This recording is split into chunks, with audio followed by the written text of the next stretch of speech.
SolveYourTech.com, your source for how-to guides and tutorials.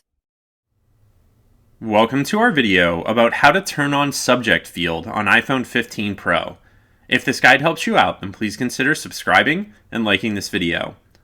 If you don't currently have the subject field enabled in your iPhone's Messages app, then when you open up a message, you'll see that there's just an iMessage or message field at the bottom of the screen where you can type in the content or where you can type in the message that you want to send. But if you would like to also start using a subject for the messages that you send, then you can open the Settings app.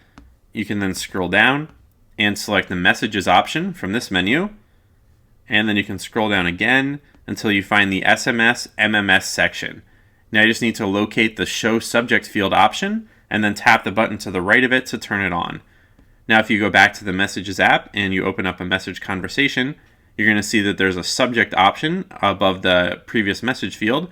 So if you want to add a subject to a message, then you can just tap inside that field, and then you can enter in the name of the subject that you want to include, and then you can tap in the iMessage or message field and start typing your regular message. Once it's finished, you can tap the blue send arrow or green send arrow to send the message with the subject field included. Make sure to like this video and subscribe to our channel to see more tech guides like this one. For additional information on this topic and to read the entire article, click the link in the description to visit solveyourtech.com.